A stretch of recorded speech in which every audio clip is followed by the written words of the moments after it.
So good morning po sa lahat, madlang people!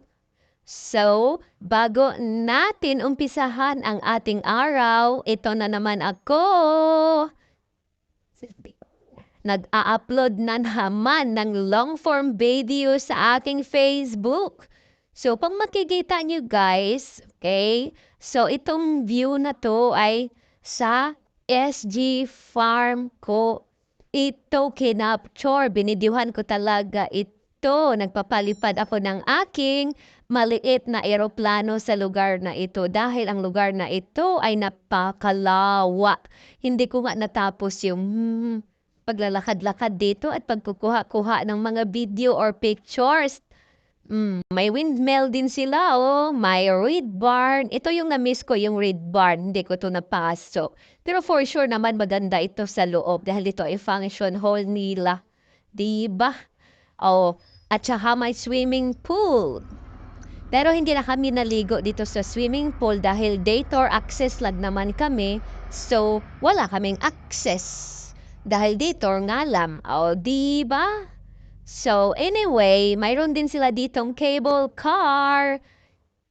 Hindi na bago yung yung SG Farm, pero for sure hindi rin naman ako huli.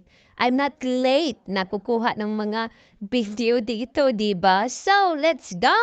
Let's go, let's go, let's go! Magdi-video pa rin! So, anyway, punta kayo dito guys. Ito ay located sa Tupi, South Cotabato. 100 yung entrance. My gosh, kayang-kaya sa bulsa. Pwede rin kayo mag-inquire sa kanilang Facebook page.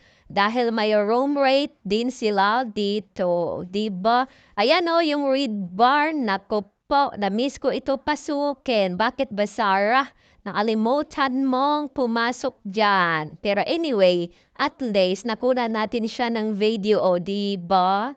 So, ganun pa din. Para lang din ako nakapasok diyan. Okay guys, dahil medyo maulan ngayon, hala. Hala na, oy, hala na, oy, hala na, oy, tama na. Hepbo ang